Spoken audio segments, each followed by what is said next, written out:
yang seperti itu ya sah saja, apa? Sah saja. Makanya banyak sahabat yang jarang sowan Nabi, alasannya takut ganggu Nabi.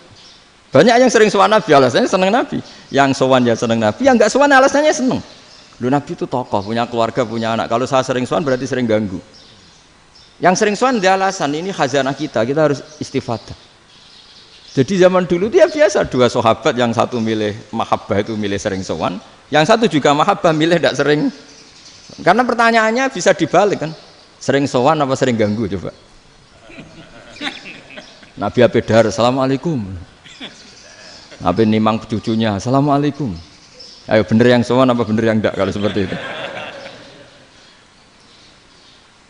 Akhirnya terus diatur sedemikian rupa oleh Quran. Walau annahum sabaru hatta takhruja ilaihim lakana khairal lahum. Jadi sahabat kalau mau sowan Nabi ya nunggu di sufah. Kalau Nabi keluar berarti milik publik, sekali masuk ke dalam tidak ada sahabat yang berani sowan. Itu la tadkhulu buyutan Nabi illa ayyudzana lakum. Kalau soal sampai masuk dalam harus nunggu dipanggil. Karena sekali Nabi masuk dalam itu milik privat keluarga, milik istrinya, milik cucunya, milik keluarganya. Jadi Nabi sekali keluar ke ruang itu berarti milik publik. Itu terus jalan tengah. Karena kalau langsung masuk, bayangkan saya itu sering menyaksikan. Mbah Mun habis ngaji 2,5 jam ngaji Jalalain, baru masuk, assalamualaikum. Padahal yai mungkin mau ke kamar mandi, mau ini itu. Jadi dulu itu Quran sangat modern. Sebelum ada dokter ngatur tamu, rektor ngatur tamu itu Islam sudah modern. Dia kan nggak fair kan? Misalnya saya ke Unisma harus janjian pakai ini, terus kalau misalnya kesini selonang-selonang kan lucu kan, mentang-mentang kiai terus juga sowan-sowanan selonang-selonang. Padahal kalau kita mau ke mereka pakai protokol, sering nggak fair dunia ini. Tapi karena aku kiai ra oleh gelo ya sudah. Akhirnya saya memutuskan nggak gampang kemana-mana karena itu. Saya sering didatangi ajudannya menteri, Gus mau ada tamu dari Jakarta tanggal ini, mesti saya bilang, mereka milih tanggal yang mereka kosong, kok enggak mikir apa saya pas itu kosong. Tak jawab enggak lah, sebelum diatur bahasanya dan tawaduknya gitu. Akhirnya dibalik, datang lagi, Gus jam jenengan kosong apa, kita menyesuaikan. Lah itu lagi dia akhlak kata saya. Itu baru punya akhlak kata saya. Bukan masalah ini, bukan masalah gengsi ya. Saya sendiri itu dolan ke alumni itu jarang, karena ya takut. Kiai kan ya nganggur, jam 09.00 nganggur, jam 10 nganggur. Bisa saja alumni itu kerja di pabrik, bisa saja yang latihan ekonomi di pasar. Sehingga kalau saya datang jam 9, iki kiai sing nilai santri ini, apa kiai sing ganggu santri. Nah karena orang ini melakukan rutin, gak kok berpikir, pokoknya ngono jenenge silaturahim. Mau nyerah kok berpikir, padahal kalau diangen-angen, ini kiai yang nilai santri ini, apa kiai yang ganggu santri ini karena datang di jam kerja. Nah, bayangkan kalau kebenaran dulu itu dikawal oleh satu peradaban perang. Jadi Nabi sesuai diangen-angen mbek Nabi. Perang Badar menang Nabi, dunia ilmu. Semua wakil rektor, semua yang hadir yang saya hormati, saya seperti yang dikatakan moderator Pak Bapak Anwar, bahwa memang saya tidak boleh terikat sama yang di belakang ini, karena ini kayak apa ya, ada satu madhab yang anak-anak Unisma semuanya harus tahu, teman-teman di Unisma, menjelaskan itu tidak lebih baik. Jadi karena seakan-akan belum melakukan. Indonesia itu dulu kedatangan Islam itu tidak pernah dipertentangkan antara Islam dan negara, sehingga diskusi itu sudah salah, karena para wali itu tidak pernah mempertentangkan Islam dan keindonesiaan atau kebinekaan. Satu, bahwa para wali itu misinya dakwah, di mana-mana dakwah itu pasti ketemu yang berbeda, mulai beda agama, beda pilihan madhab, beda tradisi, beda kultur. Jadi itu tidak perlu dipertentangkan, tapi malah itu jadi lahan dakwah. Sehingga kita ini kalau diminta diskusi hubungan negara dan agama malah bingung, memangnya kenapa. Itu seperti dulu zaman P4, saya punya kawan di Jogja, teman saya nulis tafsir Profesor Zaini, itu pernah zaman Pak Erto disuruh sosialisasi P4 di Papua. Apa hubungan Pancasila dan UUD 45? Itu orang Papua jawab, hubungannya baik-baik saja Pak. Jadi yang unik itu ketika disuruh baca Pancasila, 1 Pancasila, 2 ketuhanan yang Maha Esa. Akhirnya 6 kan? Kenapa Pancasila jadi 6? Yang unik itu ketika ditanya, ini saya melihat langsung di TV 7 itu, Indonesiaku itu. Ada anak-anak kecil ditanya, bendera ini milik siapa? Bendera merah putih itu. Jawabannya apa? Milik sekolahan Pak aja. Karena memang milik sekolah. Itu yang tanya itu kaget. Milik sekolahan Pak. Nah tentang tema ini mohon dibaca ini langsung start ya, langsung serius karena tadi sudah kayak jurkam tadi, ini yang langsung khas ilmuwan. Ini sebagai penghormatan saya pada Yunisma, ini khas keilmuan. Imam Zuhri adalah gurunya Imam Malik. Ya saya ulang lagi ya, Imam Zuhri adalah gurunya Imam Malik. Halaman 29. Ini langsung start saya baca halaman 29. Dan ini terutama yang para punggawa-punggawa ini. Saya baca ya. Ini teks tidak ada yang saya rubah, memang persis seperti ini. Bismillahirrahmanirrahim. Yaqulu Zuhri, ini gurunya Imam Malik.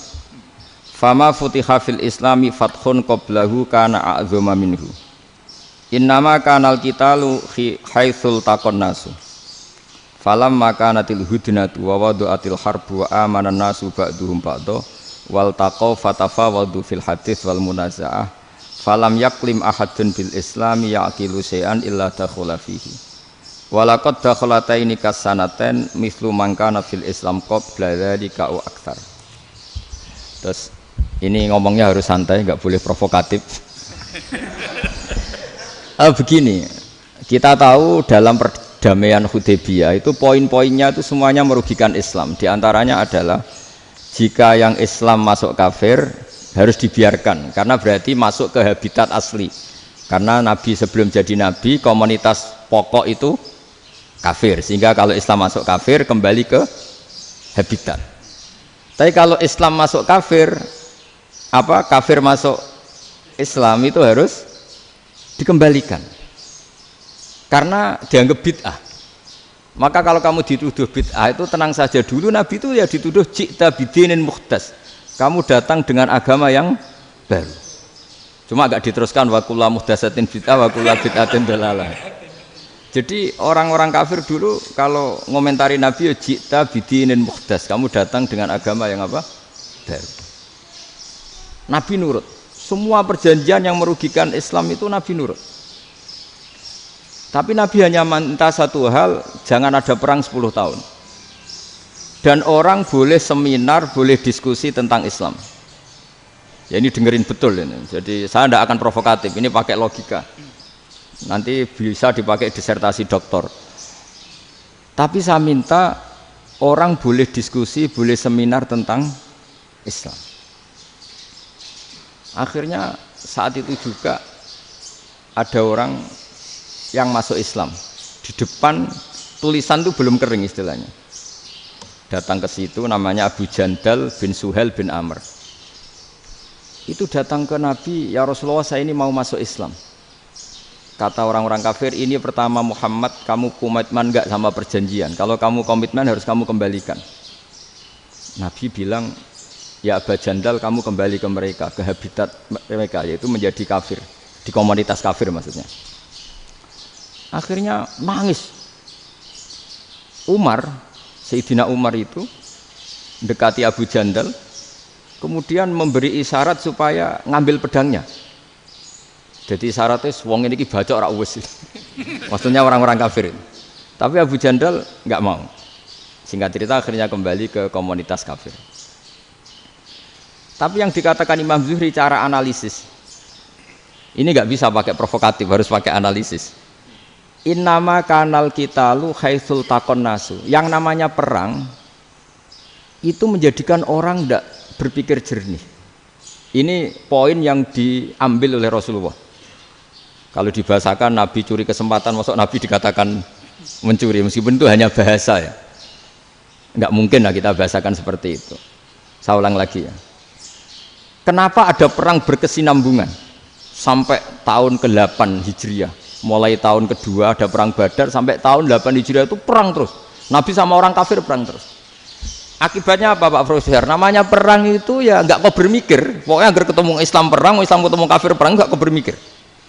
Padahal Islam itu bisa diterima oleh akal sehat, harus lewat diskusi, lewat pengamatan, lewat pemikiran, lewat pengendapan berpikir. Makanya Nabi tahu ini masalah besar. Kalau orang perang terus, itu gak kober mikir Islam, tidak sempat diskusi tentang Islam. Makanya Nabi hanya minta satu poin. Oke, perjanjian ini saya turutin semua, tapi saya minta orang kafir semuanya boleh mendiskusikan Islam, boleh seminar tentang Islam. Mereka bilang iya, pada pikiran mereka kan diskusi paling piye. Ternyata betul, ada diskusi. Terus temanya gini, kira-kira bener di Muhammad Abu Jahal. Terus Tuhan Muhammad sama Tuhan Abu Jahal itu keren mana? Diskusi. Tuhan Muhammad itu khaliqus samawati wal ardi, yang menciptakan langit bumi. Sebagaimana kampanyenya Muhammad. Ya mereka masih jangkar bilang Muhammad. Kalau Tuhan kita, ya berhala itu yang kita bikin, yang kadang rusak, yang kadang kudanan, terus lemutan, pokoknya terus diskusi. Kita kok bener pengirannya Muhammad. Terus Muhammad Abu Jahal. Mulai dhisik Muhammad itu ratau bodoh nih. Mulai dulu Muhammad tuh gak pernah bohong. Abu Jahal, waduh, wis bodoh nih ngongkonan. wis ribet kan? Dan semua diskusi itu mengarah ke kebenaran Islam. Wah, akhirnya ngomong kafir sing tokoh-tokoh yo cara Jawa yo. Wah, semane jebule masalah ini kan. Artinya gini, kalau kita ingin Indonesia damai, sebenarnya yang untung itu Islam. Karena Tuhan yang menciptakan langit dan bumi tentu gak akan diperbandingkan atau akan dikalahkan oleh Tuhan yang lahirnya saja sudah di bumi. Misalnya kita menjual Tuhan Allah, siapa itu yang menciptakan langit bumi, yang ada sebelum langit bumi, bandingkan dengan Tuhan yang lahirnya di bumi, ada tanggal lahirnya, ada aktenya, itu kan sudah ribet kan. Begitu juga kalau memperbandingkan tokoh, Muhammad itu siapa? Tokoh yang bisa menyatukan pan Arabik, tokoh yang begini-begini, yang sayang istri, sayang keluarga, dibandingkan dengan tokoh Abu Jahal, Abu Lahab yang corong jauh penggaweannya yang ngerugikan orang lain. Akhirnya orang itu mulai tertarik sama Islam. Makanya kata Az-Zuhri pakai bahasa dulu, falam yaklim ahadun bil Islam. Tapi kalau sekarang yang populer itu bahasa yatakallam. Sebenarnya yang benar itu bahasa kalimah yaklimu kalaman, karena masdarnya itu kalam, berarti sulasi nopo mujarrad. Tapi di fi'ilnya itu mujarradnya enggak kelaku. Jadi di fi'ilnya takallama ya takallamu, tapi untuk masdarnya yang kelaku kalaman. Jadi ini agak unik, agak enggak lazim. Sebenarnya kan takallama ya takallamu takalluman, tapi di masdarnya kalam populer, tapi di fi'ilnya tidak populer. Saya teruskan ya. Ini penting sekali. Jadi menjual Islam, kalau boleh dibahasakan menjual, itu tetap enak dalam kondisi damai. Karena kalau kita perang, itu bawaannya kalau ketemu ya perang. Kalau ketemu perang, sehingga orang itu rakober diskusi dulu. Saat benernya Islam sampai kafir itu bener di. Karena tidak kober diskusi, tidak sempat diskusi, orang yang milih yang kafir.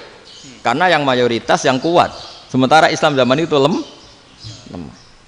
Lah Nabi itu yang diminta hudnah, yang penting kita damai. Terus orang boleh mendiskusikan benar mana kita dan mereka. Ya setelah diskusi ya tadi kan nggak mungkin Allah yang begitu keren hebat pencipta langit bumi dibandingkan berhala yang mengurus dirinya sendiri saja tidak bisa. Walhasil terus orang mulai tertarik sama Islam dan aturannya nggak boleh dilarang diskusi itu.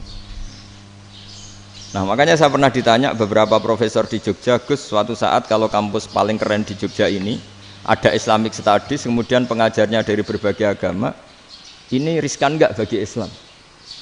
Saya jawab, asal yang didiskusikan Islam itu nggak masalah, yang repot itu nak umat Islam. Karena kalau umat Islam yang jadi percontohan, banyak raja yang dolim, banyak pemimpin muslim yang dolim, terus identik dengan Islam itu jadi dolim kan ribet.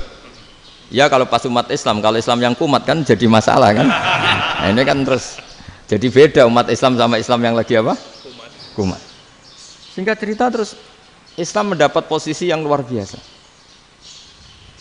Nah makanya di sini diistilahkan falam makanatil hudnah, ketika ada perdamaian wa amanan nasu ba'dum ba'do, orang merasa aman, itu fatafawadu fil hadis wal munazaah. Mereka berdebat, munazaah itu berdebat.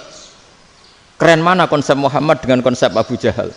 Keren mana konsep Tuhannya Muhammad dengan Tuhan kita? Terus diskusi dan mereka akhirnya ikrar, wah yang benar ya Muhammad lah. Di mana-mana Tuhan tuh ya sebelum langit dan bumi, di mana-mana Tuhan ya punya reputasi menciptakan. Masa Tuhan reputasinya diciptakan kayak berhala dan sebagainya. Ibadah juga gitu. Ibadah wong kafir itu kalau tawaf itu telanjang, ibadah Muhammad santun pakai pakaian, terus akhirnya mereka mulai tertarik Islam. Sehingga saya lihat di beberapa tafsir, saya memang tidak akan ngomong yang tidak serius, ngergani Unisma ben sawangane pemikir serius. Di Quran itu sampean lihat di tafsir Tobari itu ada ayat bal naqzifu bil haqqi 'alal batil fayadmaghuhu fa idza huwa zahid. Qadzafa itu kalau di kamus tak lihat itu takallama bila dalilin. Qadzafa itu ya pokoknya sekenanya. Artinya gini, kebenaran Islam atau kebenaran hak itu kamu taruh sekenanya saja itu tetap menang.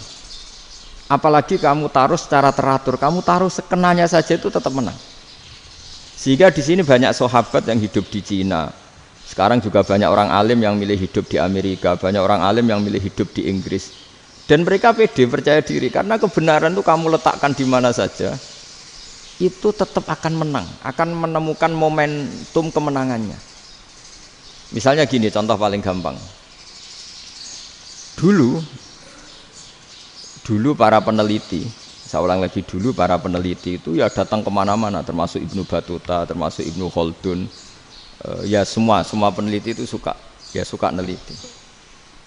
Setelah diteliti, Quran itu satu-satunya kitab suci yang membicarakan sains, misalnya tentang falak, tentang astronomi, tentang asal-usul kejadian manusia, kejadian makhluk. Juga bicara tentang geografi, geologis, semuanya.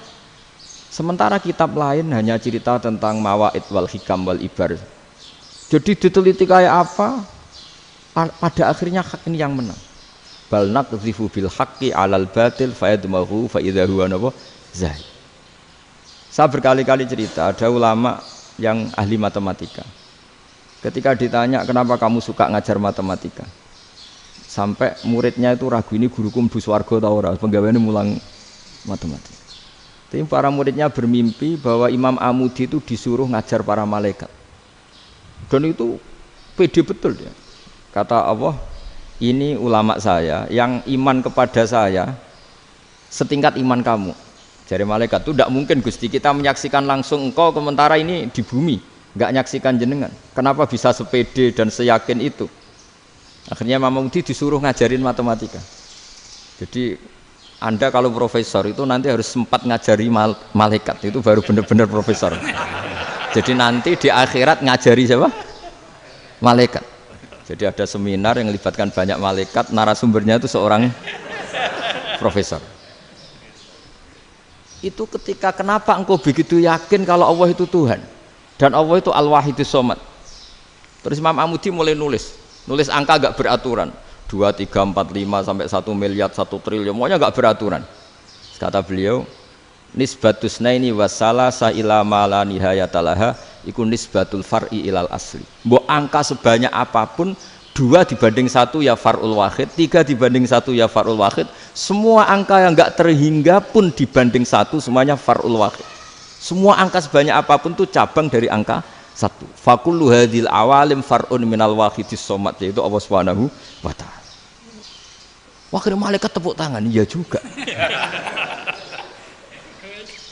Jadi begitu juga ada ulama itu ahli gambar.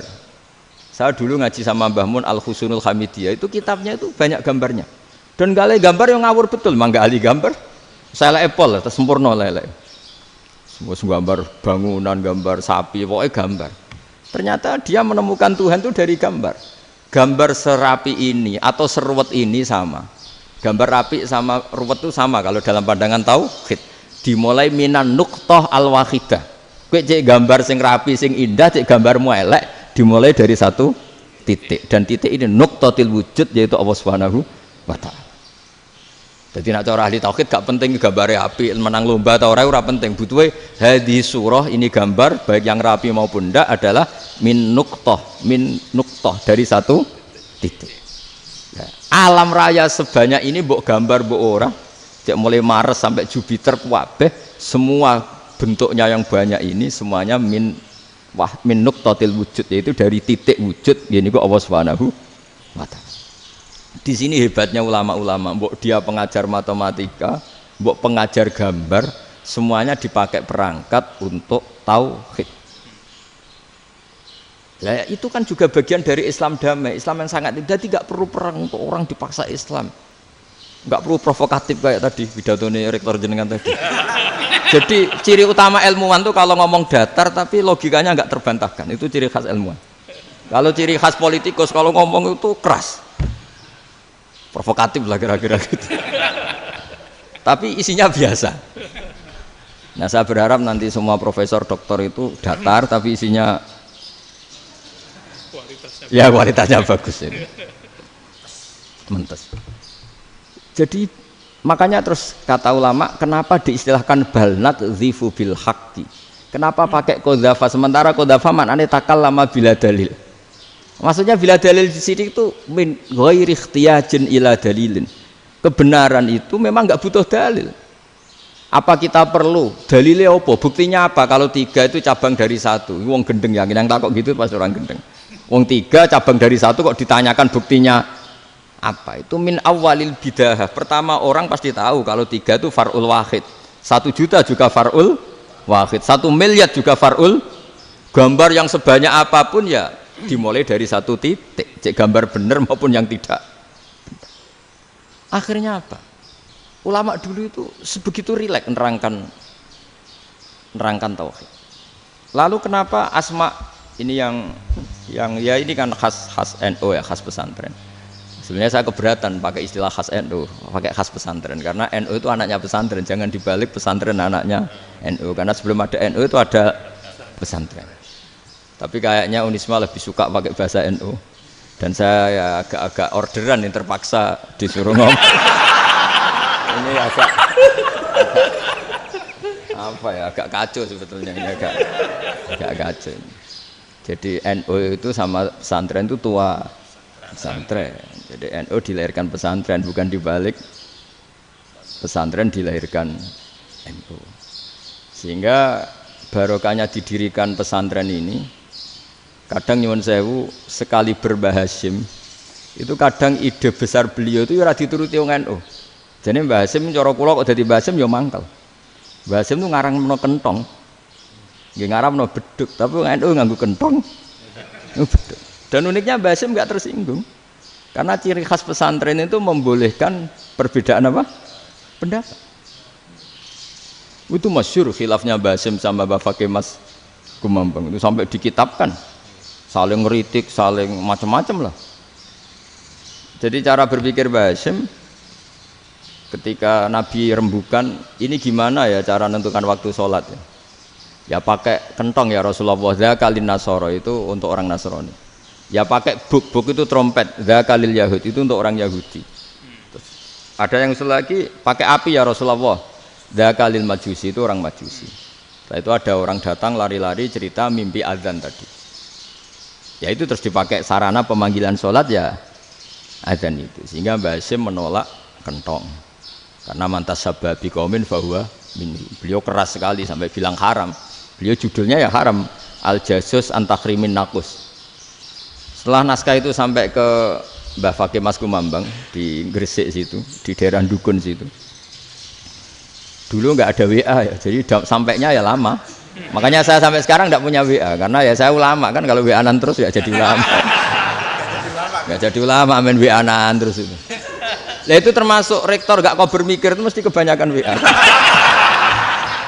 Karena kan otaknya didikte oleh sesuatu yang masuk, sesuatu yang dilihat itu kan pasti mendikte kita.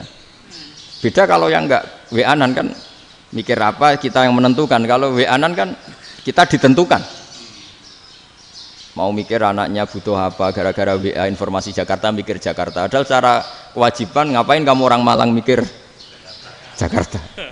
Gara-gara WA, mikir Jakarta belum selesai ada berita di Sulawesi, mikir Sulawesi, habis itu mikir NTT. Makanya semua orang sekarang merasa tokoh nasional gara-gara informasi yang masuk itu nasional.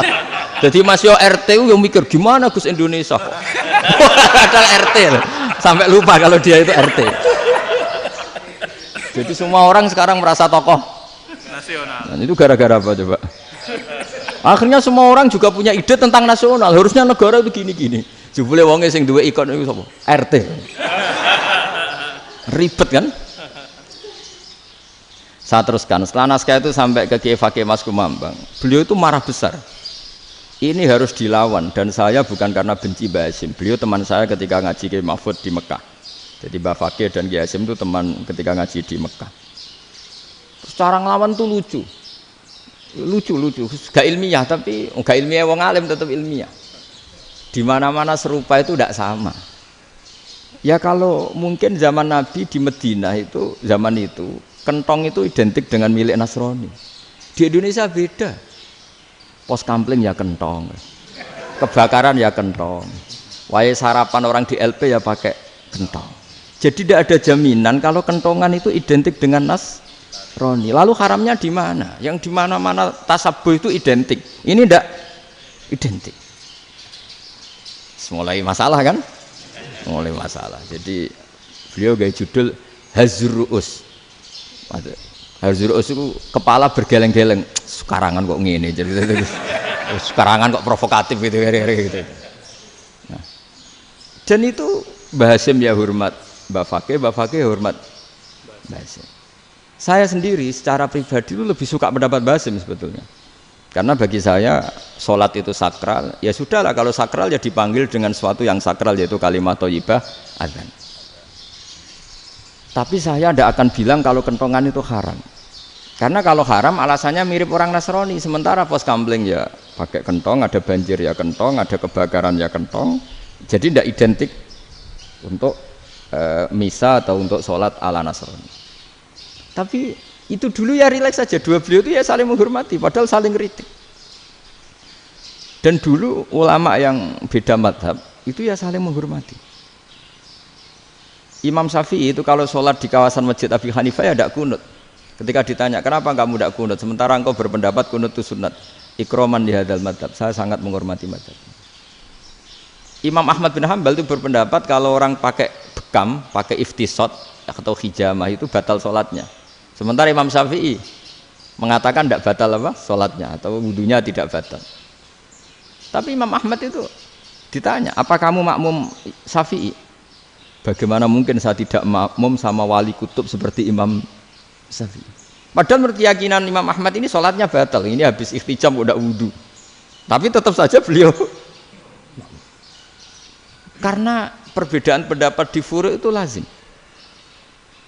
Ya orang boleh berdebat lah. Ketika Unisma datangkan saya, itu saking senengnya kiai, saking sombongnya sampai ngatur kiai, kan nggak pernah bisa diperdebatkan. Itu kan orang boleh debat kan? Itu saking angkuhnya apa saking senengnya kan nggak jelas kan?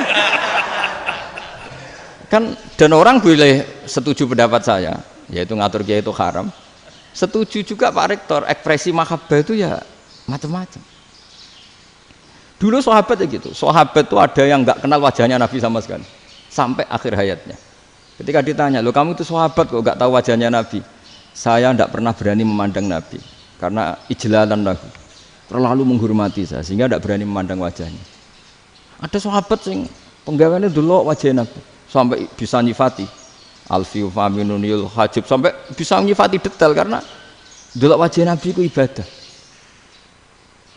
Ada seorang wali ditanya, kalau kamu di surga ingin nggak melihat Allah? Enggak. Loh, tapi semua orang ingin melihat Allah. Unazzihu dzalikal jamal an-nadhari misli, ben gak elek-elek Allah tak delok terima aku. Wong ra jelas. Penting kok delok pengiran. Banyak. Jadi justru tapi karena saking takzimnya. Enggak lah, mosok sak aku kok. Makanya saya berkali-kali cerita. Menurut kesepakatan ulama, soft awal itu paling baik. Tapi banyak juga wali yang kalau sholat itu di belakang. Koyok paling bener yang kok ngarep gitu. Lu bayangkan misalnya kamu semangat di soft awal di Masjid Haram, jebule sholatnya salah. Itu dari malaikat gayane kok ngarep, jebule ra roh. Iku kan di sini-sini wong. Jebule bodoh gitu. Gayane kok ngarep jebule. Coba orang kalau sowan Mbah Mun yang berani di depan itu kan ya ketuanya atau jubirnya kan. Yang merasa ndak pati pinter-pinter kan mesti di pojokan. Artinya sudut pandang seperti itu ya sah saja, apa? sah saja. Makanya banyak sahabat yang jarang sowan Nabi, alasannya takut ganggu Nabi. Banyak yang sering sowan Nabi, alasannya seneng Nabi. Yang sowan ya seneng Nabi, yang enggak sowan alasannya seneng. Lu Nabi itu tokoh, punya keluarga, punya anak. Kalau saya sering sowan berarti sering ganggu. Yang sering sowan dia alasan ini khazanah kita harus istifadah. Jadi zaman dulu dia biasa dua sahabat, yang satu milih mahabbah itu milih sering sowan, yang satu juga mahabbah milih tidak sering. Karena pertanyaannya bisa dibalik kan, sering sowan apa sering ganggu coba. Nabi Abedar, assalamualaikum. Nabi nimang cucunya, assalamualaikum. Ayo bener yang sowan apa bener yang enggak kalau seperti itu. Akhirnya terus diatur sedemikian rupa oleh Quran. Walau annahum sabaru hatta takhruja ilaihim lakana khairal lahum. Jadi sahabat kalau mau sowan Nabi ya nunggu di Sufah. Kalau Nabi keluar berarti milik publik. Sekali masuk ke dalam tidak ada sahabat yang berani sowan. Itu la tadkhulu buyutan Nabi illa ayyudzana lakum. Kalau soal sampai masuk dalam harus nunggu dipanggil. Karena sekali Nabi masuk dalam itu milik privat keluarga, milik istrinya, milik cucunya, milik keluarganya. Jadi Nabi sekali keluar ke ruang itu berarti milik publik. Itu terus jalan tengah. Karena kalau langsung masuk, bayangkan saya itu sering menyaksikan. Mbah Mun habis ngaji 2,5 jam ngaji Jalalain, baru masuk, assalamualaikum. Padahal yai mungkin mau ke kamar mandi, mau ini itu. Jadi dulu itu Quran sangat modern. Sebelum ada dokter ngatur tamu, rektor ngatur tamu itu Islam sudah modern. Dia kan nggak fair kan? Misalnya saya ke Unisma harus janjian pakai ini, terus kalau misalnya kesini selonang-selonang kan lucu kan, mentang-mentang kiai terus juga sowan-sowanan selonang-selonang. Padahal kalau kita mau ke mereka pakai protokol. Sering nggak fair dunia ini. Tapi karena aku kiai ra oleh gelo ya sudah. Akhirnya saya memutuskan nggak gampang kemana-mana karena itu. Saya sering didatangi ajudannya menteri, Gus. Mau ada tamu dari Jakarta tanggal ini mesti saya bilang mereka milih tanggal yang mereka kosong, kok tidak mikir apa pas itu kosong, tak jawab enggak lah sebelum diatur bahasanya dan tawaduknya gitu. Akhirnya dibalik, datang lagi, Gus jam jenengan kosong apa kita menyesuaikan lah, itu lagi dia akhlak kata saya. Itu baru punya akhlak kata saya. Bukan masalah gengsi ya. Saya sendiri itu dolan ke alumni itu jarang, karena ya takut. Kiai kan yo nganggur, jam 9 nganggur, jam 10 nganggur. Bisa saja alumni itu kerja di pabrik, bisa saja yang latihan ekonomi di pasar. Sehingga kalau saya datang jam 9, iki kiai sing nilai santri ini, apa kiai sing ganggu santri. Nah karena orang ini melakukan rutin, gak kok berpikir, pokoknya ngono jenenge silaturahim. Mau nyerah kok berpikir, padahal kalau diangen-angen ini kiai yang nilai santri ini, apa kiai yang ganggu santri ini karena datang di jam kerja. Nah, bayangkan kalau kebenaran dulu itu dikawal oleh satu peradaban perang. Jadi Nabi sesuai diangen-angen Pak Nabi. Perang Badar menang Nabi, perang Uhud menang wong kafir, perang ini gonta-ganti. Apapun itu yang penting satu kesimpulannya, cara Rasulullah kesimpulannya satu. Orang tidak kober mikir kebenaran secara mengendapkan pikiran dengan pikiran jernih. Maka hebatnya Nabi ketika perjanjian, pokoknya saya minta enggak ada perang. Dan orang boleh mendiskusikan Islam. Itu luar biasa idenya Nabi. Karena bawaan perang itu orang kan enggak kok bermikir. Ibarat seorang misalnya senang satu perempuan, ketemu rivalnya langsung perang kan enggak mikir. Tapi kalau kau bermikir, diangen-angen cawe wedok iku ora seneng aku. Untungnya apa untuk wong ayu ora seneng, malah mau loro hati. Terus sudahlah buruan dialihkan kemana kan gitu. Itu nak mau amen WA nan tukaran lewat SMS atau tarung langsung ora kok bermikir. Tapi kalau kau bermikir akhirnya berpikir nih, perempuan tadi sebenarnya yang disenangi siapa? Oke ternyata senang Pak Erik. Sudah kita ngalah karena tidak ada nikmatnya kan menikahi perempuan yang sama sekali tidak mencintai kita. Tapi kalau nak kau berpikir pokoknya diprovokasi, wah kue kalah mbak A, kue kalah mbak B, pikirannya kan ojo sampai kalah. Bareng wis menang ternyata ada emas lah. Nah bayangkan Islam itu seperti itu dulu, dipertarungkan. Luang Islam itu dinu aklin, agama yang diterima dengan akal sehat. Tapi sekarang ukurannya perang, yang menang berarti benar, yang menang benar, kan terus jadi repot. Itu Nabi tidak ingin, makanya Nabi ingin sudahlah, nggak ada perang. Nah, makanya kata Imam Zuhri, fathul Islam terbaik adalah orang boleh diskusi tentang Islam dan tidak ada perang. Lagi-lagi penting, tidak perang itu penting, silmun itu penting, perdamaian itu. Setelah tidak ada perang akhirnya fatafawadu fil hadis wal munazah, orang boleh diskusi apa saja, termasuk boleh adu polemik. Konsep satu Tuhan dan Tuhan banyak diperdebatkan. Akhirnya Nabi secara rileks bisa menjelaskan, Muhammad, urusan kita banyak, kalau Tuhannya satu tidak cukup, Tuhan harus banyak untuk menyelesaikan berbagai urusan. Ada Tuhan bagi rektorat, bagi macam-macam kan. Ada Tuhan untuk ngurusi utang, ngurusi BPKB, macam-macam. Terus kata Rasulullah, enak saja Nabi jawabnya. Ya kalau kamu punya majikan banyak, perintahnya beda-beda, kamu mangkel enggak, bingung enggak? Ya susah mat, kalau majikannya banyak, perintahnya beda-beda, kita jadi repot. Seneng mana? Seneng majikan satu. Ya sudah, Tuhanmu itu majikan kamu, kalau Tuhannya banyak, perintahnya macam-macam, kamu yang repot. Akhirnya ya sudah mat, Tuhannya satu aja. Nah, itu ya barokahnya diskusi tadi, barokahnya enggak perang. Daraballahu mathalan rajulan fihi syuraka'u mutasyakisuna wa rajulan salamal lirajul hal yastawiyani masalah. Terus alhamdulillah. Jadi orang yang paling kafir pun saat itu taslim. Nah, ini kembali ke kalimat la ilaha illallah. Saya tidak perlu provokatif, pasti teori saya itu benar. Bukan saya bilang benar itu karena sombong, enggak. Ini sesuai teks. Misalnya begini, benar enggak kelompok takfiri yang suka ngafirkan orang lain? Itu pasti tidak benar. Logikanya gampang. Orang yang kafir 70 tahun saja dengan melafadzkan la ilaha illallah menjadi muslim. Masa dengan kalimat yang sama yang muslim menjadi kafir? Itu logikanya kan nggak ketemu. Orang kafir 70 tahun untuk menjadi muslim disuruh baca apa? La ilaha illallah. Tapi gara-gara baca la ilaha illallah nyekel patok jadi kafir. Pertanyaannya, loh ini kalimat apa? Kalimat untuk mengkafirkan apa kalimat untuk mengislamkan? Karena yang kafir dengan kalimat itu menjadi Islam, ternyata yang Islam dengan kalimat itu menjadi kafir. Itu ketemu nggak? Cara logika itu kan nggak ketemu kan? Makanya cara pikirannya Abul Hasan Asyadzili, dan saya setuju pikiran itu. Istighfar ini boleh orang Jawa Timur protes karena kadang beda manhaj, tapi jangan protes saya, protes Abul Hasan Asyadzili, kualat mesti sampean. Ketua Torekoh napa? Sadiliyah.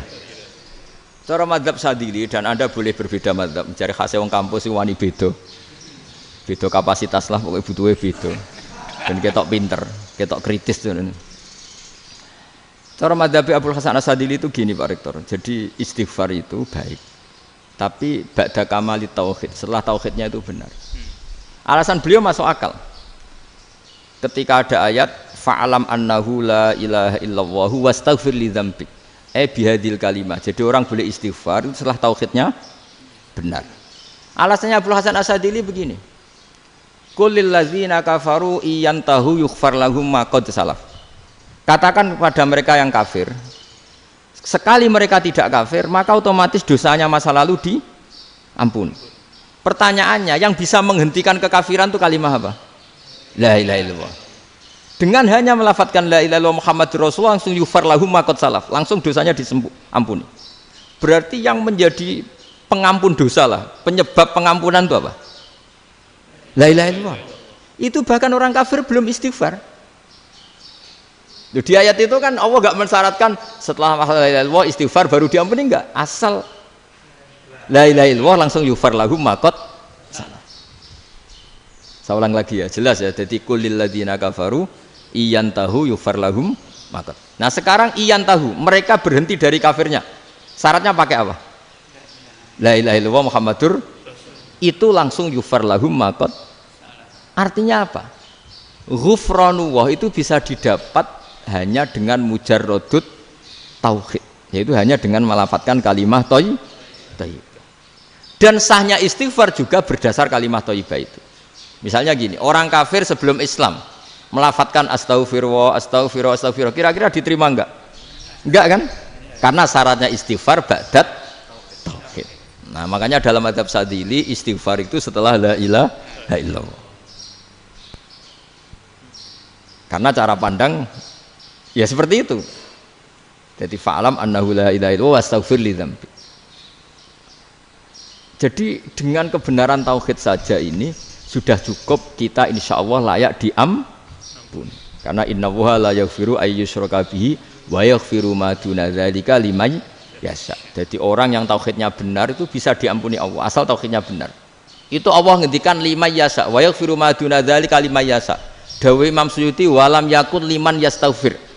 Jadi orang yang bertauhid secara benar meskipun gak sempat istighfar itu tetap potensi diampuni. Karena bawaan tauhid itu sudah menjadi layak diampuni. Kayak orang kafir sekali ngelafatkan kalimat tauhid mbok gak istighfar langsung diampuni. Nah, karena melihat seperti itu terus orang berlomba-lomba memperbanyak jumlah ngelafatkan la ilaha illallah. Jadi kita yang alim, kita semua, saya tidak bilang saya, kita termasuk yang di pinggir-pinggir saya ngaku alim orang masalah lah soalnya. Kita semua yang alim-alim itu tahu bahwa la ilaha illallah itu super. Sudah bawaannya tauhid, juga punya kelayakan Nah, kemudian nasib kita agak sial. Malah kalimat ini dituduh bid'ah, dituduh khurafat. Mergo Nabi enggak pernah tahlilan, Nabi enggak pernah. Nabi enggak pernah tahlilan kalau diartikan Nabi ora tau maca la ilaha illallah, enak gak kalimat ini. Nah, ini provokatif ini. Jadi ini sudahlah keanehan-keanehan ini kita terima karena ciri utama wali, ciri utama ulama itu wa'udhu fisabili, harus pernah disakiti. Jadi kalau Unisma sakit kalau dituduh apa? Dituduh bid'ah itu berarti belum calon ulama. Calon ulama itu wa'udhu fisabili, harus disakiti. Jadi kalau kamu disalahpahami itu ya harus santai. Iya, termasuk provokatif tadi. Termasuk diatur tadi itu. Jadi kalau cara berpikir kan, karena mereka itu memang kalau kita turutin itu memenya itu terlalu, kadang menghujat kita itu enak ya jadi KNU, ada orang mati datang, kiainya dapat makan, dapat rokok, terus pulang gitu. Jadi apa? Terus kita kayak tersangka terus. Kita kan kayak tersangka terus, tertuduh terus itu. Terus yang orang NU ya memenya juga nggak kalah ekstrimnya. Boleh ya ajaran orang nggak boleh ngasih kiai gitu. Berarti boleh dong ajaran kikir. Jadi memang kadang apa ya, cangkem elek lah bahasa kasarnya itu. Itu memang kadang lebih mengenakan kalau kita datang ke acara mayat kan dapat makan, dapat minum. Kalau yang sohibul bed rokok ya dapat rokok. Kalau kiainya dapat wajib, kadang 20.000, kadang 50.000. Terus memenya itu kok setega itu ya, ada orang meninggal kok malah kita makan-makan. Seakan-akan kan kultur ini biadab kan gitu. Tapi yang orang NU kebalikan bales. Oh ternyata nggak boleh ya mayat disodakoi. Ternyata nggak boleh ya orang dermawan. Berarti Islam membolehkan medit ya gitu. Model ini kan. Angen-angen itu luwih mandi timbang takbir ya kan. Karena ini kan memicu emosi kan. Memicu apa? Emosi. Nah, tapi saya kalau disuruh bela mana itu tidak ada yang saya bela. Ya seorang sudahlah kalau mau nganggur saja sudah itu. Ya tapi itu memang apa ya? Itu khazanah Islam. Ada yang kritik, ada yang enggak. Ya itu memang khazanah. Ya biasa aja kalau saya biasa. Karena dulu ulama itu sudut pandangnya itu ya seperti itu. Ada yang ulama suka ibadah itu sholat, ada yang milih apa tidur. Sampai Imam Ghazali bilang suatu saat ibadah terbaik di zaman akhir itu tidur kan. Sholat saja kalah sama tidur kan. Tapi itu loh ya, yang wajib tetap loh, terus kamu gak sholat wajib. Begini beliau mencontohkan itu. Ada orang sholat tahajud terus obsesinya itu ingin hajatnya terkabulkan. Sementara yang tidur obsesinya nikmati rahmatnya Allah, boleh tidur, bisa tidur. Kata Imam Ghazali, timbang kita tahajud terus nuntut pangeran aduk turu katanya. Mergo engko dia akibat terus setan memberi bisikan, lho nyatanya kamu tahajud ya gak terkabul. Berarti cerita bahwa Nabi ngendikan kalau doa tahajud mustajab enggak. Daripada ngono ki aduk turu ora tau ndonga. Timbang abri-abri Islam ya, timbang elek-elekin apa? Islam. Jadi ulama itu mulai dulu itu sudah berpikir. Banyak orang menjadikan tahajud salat malam itu media untuk hajatnya. Dan kalau enggak kesampaian ini mutung. Nyalahkan kiainya ijazah ramandi. Macam. Daripada ngono ora usah apa? Tahajud turu. Dan jenis kayak ini tuh banyak. Makanya ulama kayak saya itu saenake dhewe itu ya jarak. Saya sering didolani muhibbin terus bilang, "Gus, saya doakan gini-gini saya mau nyalon bupati atau saya gini." Saya bilang, "Gak waduh ra ndonga, ora mandi darane ulama dongane ra mandi." Nak mandi kamu jadi bupati tetap nganggep karena beli. Sopo sing ora roh bupati saiki gak beli. Ribet kan? Ketika mereka jadi ngunsurkan doa kamu apa karena kemarin beli? Yang beli maksudnya nggak beli nggak usah tersinggung. Jadi ribet ngadepin. Nggak artinya gini loh, doa itu jangan dipakai begitu loh. Kalau minta nasihat, tak nasihati jadi bupati yang baik, gubernur yang. Kalau minta doa itu resikonya. Akhirnya kiai kalau diminta doa ya doa, sebenarnya diisinya itu gak doa kemenangan. Itu nggak selamat gitu. Karena ribet. Makanya Islam itu doa itu setelah iman. Aturan iman benar baru doa. Aturan iman benar termasuk Allah itu yaf'alu ma yasha, boleh melakukan yang dikehendaki. Allah nggak boleh terdikte oleh doa kita, nggak boleh. Ya saya ulang lagi ya, madzhab Hasan Asyadzili ini khas kita. Jadi la ilaha illallah itu didahulukan sebelum istighfar. Tapi kebalikannya madzhab Imam Sanusi itu dibalik. La ilaha illallah itu kalimat yang sakral. Karena yang sakral dibutuhkan muqaddimah, yaitu yang melafadzkan harus yang sudah bersih, yang sudah steril baru melafadzkan la ilaha illallah. Maka dalam madzhab Sanusiyah istighfar dulu baru la ilaha illallah. Nah, cara mazhab Abdul Hasan Asyadzili kebalikan, istighfar itu sah setelah sahnya tauhid. Kamu ikut mana tuh? Asyadzili apa Sanusiyah? Alhamdulillah sama-sama tidak paham ya sudah. Akhirnya sudah. Ya nggak kemana-mana kan gitu. Jadi apa ya? Terus ini saya teruskan ini biar khas pesantren atau khas NU lah, kalau bahasa Pak Rektor khas NU. Ini Ben sampean tahu beberapa perbedaan itu lazim, halaman 24. Ya, halaman 24 sama 25 tak baca, ini masih orisinil. An Sufyan bin Uyainah, ini juga gurunya Imam Syafi'i. Kata Sufyan bin Uyainah, beliau cerita, kana Isa wa Yahya alaihi masalam ya'tiyanil qaryah fayas'alu Isa an syirari ahliha wa yas'alu Yahya an khiyari ahliha. Jadi Nabi Isa dan Nabi Yahya itu satu generasi, sama-sama masih muda. Kalau di satu kampung yang Nabi Yahya tanya, ini keluarga terbaik siapa? Saya mau nginap di situ. Karena kumpul orang baik itu nyaman. Kalau Nabi Isa kebalikan, keluarga terburuk mana ya, saya tak di situ. Nah terus akhirnya faqala lahu Yahya lima tanzilu ala syirarin nas. Kenapa kalau kamu bermalam kok malah kumpul orang-orang yang nakal? Innama ana tabibun udawil mardo. Saya ini nabi ibarat dokter. Di mana-mana dokter yang ngumpuli yang sakit, ngobati yang sakit. Makanya di NU itu ya banyak kiai jazab mengumpuli yang nakal-nakal. Nak tepak yang ngentas yang nakal, nak ora tepak ya katut. Ini adu nyali lah sudah gitu. Tapi itu ada ilmunya, yaitu niru Nabi siapa? Isa. Kalau kamu dokter penelitian tuh cari daerah yang banyak pandemi apa yang bersih? Yang banyak pandemi, karena yang namanya penelitian ya di situ kan. Kalau kamu dakwah ngentas kemiskinan, ke daerah miskin apa daerah kaya? Nah, sama kalau ngentas kefasikan, ke daerah fasik apa daerah orang soleh? Fasik. Ya, tapi itu Nabi Isa. Nah, kalau kamu tidak Nabi kan potensinya kan itu. Tapi setidaknya bahwa kita sering disalahkan karena punya beberapa tokoh yang ngancani fasik-fasik, itu sebenarnya ada dalilnya, yaitu Nabi siapa? Isa. Nah terus masalah tegas dan lunak. Ketika ada mahasiswa misalnya pacaran, boncengan lanang dan perempuan, itu pilihan kita apa? Kalau tegas terus gak mau mendengar kita, misalnya gini contoh gampang, tak beri contoh Pak D, jangan orang tua, nanti secara fikih itu beda.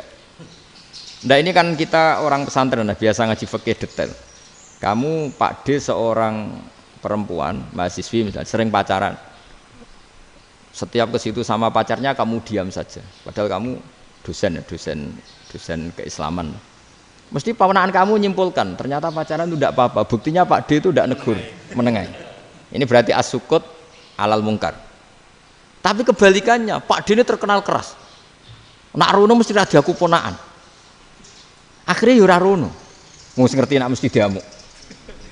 Nah, dua orang ini sama-sama gagal kan? Yang lunak menjadikan ponaannya pacaran terus karena enggak negur sehingga dikira membolehkan. Sing keras juga enggak sempat bina wong rono era wani. Akhirnya dua orang ini sama-sama enggak ketemu, sama-sama enggak berkesempatan membina kan? Gagal membina kan? Karena yang keras ponaannya enggak pernah situ, berarti enggak bisa bina kan? Yang lunak membiarkan berarti juga ada bina. Nah Islam itu antara dua itu, ya agak terlalu lunak, nggak terlalu keras. Karena kalau terlalu keras, misalnya ada kiai terlalu keras, lu masyarakat mau tanya itu gimana? Lari kan? Lu saya ini punya pengalaman pribadi. Saya ini kan kecelok orang alim. Itu kalau pernah ya saya itu berusaha ya pokoknya ya umumnya orang alim lah, tenang terus anteng, nggak gejlok-gejlokan. Itu nggak ada yang tanya. Saya mimpi ketemu beberapa ulama itu disalahkan. Terus umat saya kalau mau tanya itu ke siapa? Wong alim wis wibawa, meneng tambah banget wibawane. Kalau Quran sering gojlok rektor macam-macam. Terus wong wanita kok. Saya biasa ke pasar pandangan dicegot orang. Gus, putri saya itu sering keluar darah tapi melebihi batas haid gini-gini. Kalau badhe sowan jenengan, gak usah sowan ning kene mbek ngadeg-ngadegan. Terus tanya, yang haid berapa hari, Gus? Ya supaya rudat ilal adat. Adat sebelum dia punya penyakit istihadah itu berapa? 6 hari ya sudah, kembali 6 hari lainnya mustahadah, tetap sholat, tetap normal. Tapi kalau saya wibawa, moro pasar go tasbih duwilu. Iku mesti wong salaman njaluk donga yakin lho. Tapi baru kayak rada uraan ketemu wong-wong. Dol pening ndi? Mak pening ndi? Gus beneran Gus ketemu jenengan kula wingi badhe tuwa kok. Akhirnya tanya. Jadi uraanku itu amdan. Lho nek sampean asli, iki asli uraan. Karena ndak uraan lah tetap ndak wibawa kan. Jadi baru kayak uraan itu ya banyak. Saya itu kalau ngantor di Jogja itu banyak orang yang tanya. Ya biasa tuh tanya macam-macam. Karena saya uraan. Ke pasar ya orang, bahkan di bis sering ketemu orang. Wah beneran Gus kalau badhe sowan jenengan badhe tanya ini. Ya sudah di sini aja. Jadi semua itu diilmoni. Nah, Nabi itu punya sisi yang dua-duanya jalan. Memang beliau luar biasa, dipilih Allah yang luar biasa. Nabi ketika wibawa itu banyak sahabat yang bahkan mengenali wajahnya aja tidak bisa. Ka'anna ala ru'usihim at-tayr. Bayangannya seakan-akan di kepalanya itu ada burung yang takut terbang, saking antengnya. Tapi Nabi sekali mengeluarkan job, sekali santai, itu sahabat tanya itu sampai yang nggak pantas ditanyakan. Nabi saya tadi kumpul istri saya, tapi tidak inzal itu wajib mandi ndak. Aro'aita law anna ahadana ya'ti imro'atahu walam yunzil. Itu ya ditanyakan. Nabi pun kumpul ibu saged inzal sepundi. Guys betul lagi. Terus ya ada yang tanya macam-macam. Ya saking ada sahabat dipanggil Nabi tambah lari, dipanggil lagi tambah lari. Panjenengan nyeluk, oh pas kula kumpul bojo kula.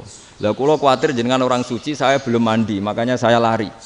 Nabi ngendikan innamal mukmin thahir, ya nak masalah ketemu kiai ra apa-apa ijek junub. Sementing kok nak salat ya dhisik. Tapi Nabi sekali pakai mazahirul jalal, tapi pakai wibawanya, itu orang enggak berani ngomong. Tapi sekali Nabi rileks, itu orang bisa tanya apa saja, termasuk halal yang enggak pantas. Loh, ada sahabat itu tanya lucu, tanya Maimunah. Maimunah itu ya cantik tapi sudah agak tua lah. Maimunah, ya umal mukminin, hukumnya ngambung bojo pas Ramadan piye? Wah gak roh aku, gak tahu diambungkan Nabi pas Ramadan. Tanya Saudah, wah malah orang-orang diambung kalau Saudah itu kan wis tuwa itu. Lucunya istrinya jawab, tanya Aisyah yang mungkin Nabi, iya yang mungkin tanya Aisyah. Itu yang usul ya istrinya Nabi Maimunah. Selalu Aisyah, tanya be Aisyah. Ya Amirul ya umal mukminin gini-gini. Wah Aisyah yang cantik masih perawan kan.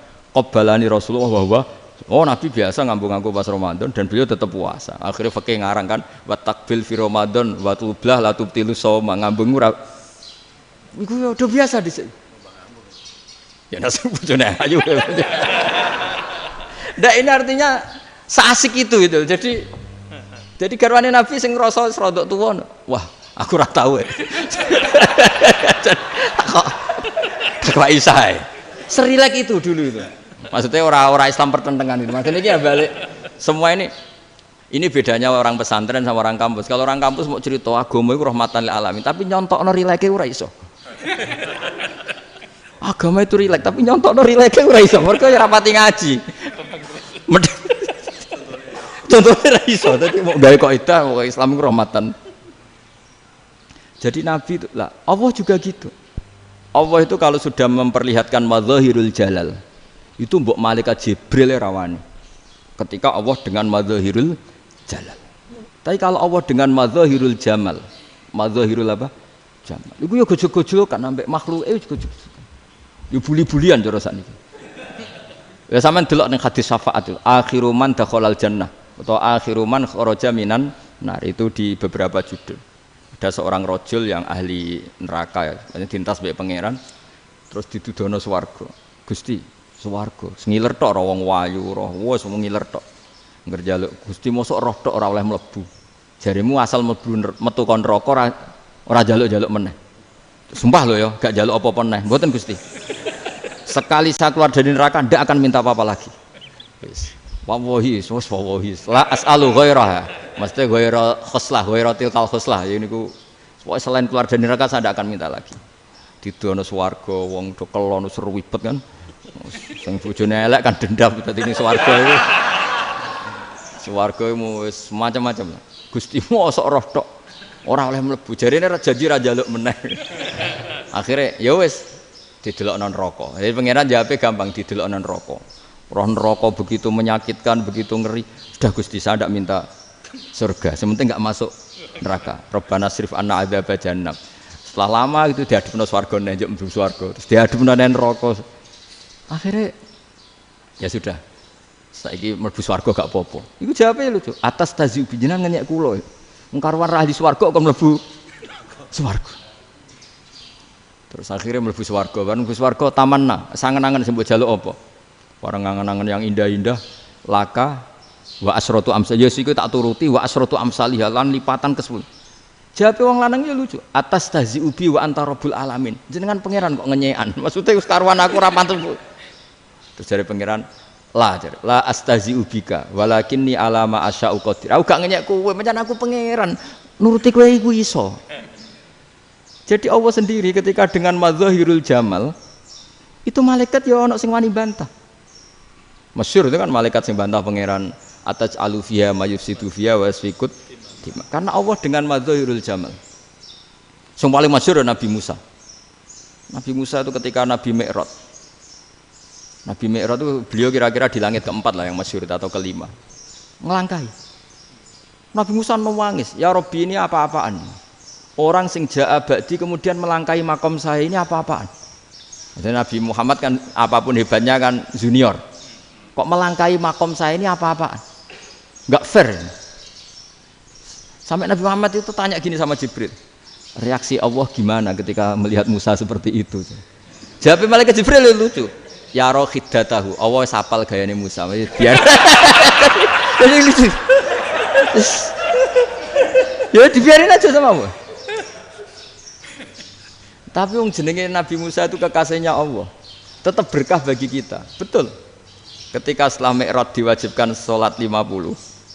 Gentenan Nabi Musa kelihatan nabinya. Sebenarnya Nabi Musa itu sebetulnya loh, enggak menguntungkan kita sebetulnya. Tapi yang menguntungkan. Sebenarnya enggak niat menguntungkan kita, tapi menguntungkan. Nabi Ibrahim kan di langit ke-6, keren lah. Konti jong ketemu Allah ngeten-ngeten kan sholat 50. Karena Nabi Ibrahim terkenal Nabi baik enggak bantah. Bareng Nabi Musa. Kenapa diceluk pangeran? Kula akan salat ping 50. Inna ummataka la tutiku dzalik. Wah, gak kuat umatmu. Serai-rai gak umatmu ora ngarah kuat 50 rakaat. Tapi sebenarnya Nabi Musa itu niatnya bukan membela kita. Fa inna ummati la umatku sing gagah-gagah ra iso meneh umat. Berarti sebetulnya ya itu masih pakai gengsinya sebetulnya. Wes ngono-ngono lah sementing kita untung. Sebetulnya dia itu enggak terima wong umat saya aja yang lebih kuat. Enggak kuat apalagi umatmu. Lah terus sebutin irji ila rabbika fas'alhu takhfif. Itu berarti Allah dengan madzahirul jamal. Sudahlah, datang ke Allah minta keringanan. Allah itu baik. Minta. Ambek Allah diringana mau 5 tok, jadi cek 45. Balik Nabi Musa, piro 45, cek ra kuat umat. Wong umatku ora kuat, jadi sebenarnya dia bela.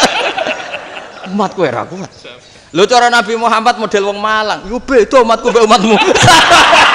Ribet kan? Beda. Lho Nabi Muhammad kan enggak seperti itu kan? Enggak punya akhlak Malang kan? Akhlak. Maksudnya akhlaknya mujur itu loh, akhlak yang baik gitu. Ya, akhlak yang mujur bukan yang Malang gitu. Jadi Nabi ya manut. Tinggal 40 kan, dikurangi lagi 35 sampai 9 kali kan? Masyhur itu. Ya kan kalau dikurangi 55 kan berarti turun naik kan 9 kali. Itu setelah 5 itu Nabi Musa aja usul, masih ragu. Iku cara Nabi munggah nentek. Ini entek ya. Gitu. Terus iya doa tuntas betul. Bisa bebas. Terus munggah ado-ado lha opo? Ngapain itu? Akhirnya Nabi Muhammad sudah sampun ya kalimah Allah, saya ini malu sama Allah Musa. Sudah 9 kali dan diturutin terus. Jadi Allah kalau dengan madzahirul jamal itu Nabi Musa biasa nego sama Allah. Tapi ketika Allah dengan madzahirul jalal itu Nabi Musa enggak berani. Yaitu di hadis syafa'ah. Hadis syafa'ah ketika manusia datang ke Nabi Adam, ya tuna Adam. Ya Adam anta abul basar ngene isfa'li ana inda rabbik. Kamu saya minta mensafaati kita. Nabi Musa, Nabi Adam jawab, inna rabbi qad ghadibal yawma ghadaban lam yaghdab qablahu mislah wa la yaghdab ba'dahu mislah. Ini Allah sedang murka besar dan tidak akan murka seperti ini lagi. Sudah saya tidak berani, nafsi. Nabi Ibrahim enggak, termasuk Nabi Musa ketika di itu ya enggak berani. Karena Allah dengan madzahirul jalal. Itu Nabi Musa enggak berani. Sudah saya sendiri itu pernah salah. Yaitu saya membunuh seseorang yang enggak disuruh oleh Allah membunuh itu. Yang pas jotosi orang Kipti. Akhirnya datang ke Nabi Muhammad. Pas ke Nabi Muhammad, Allah dengan madzahirul jamal.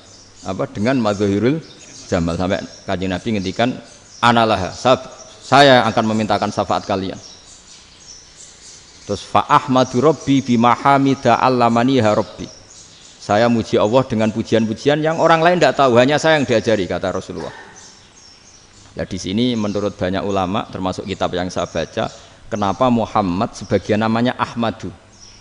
Itu dari af'al tafdil, fa Muhammadun Ahmadu min ghairihi.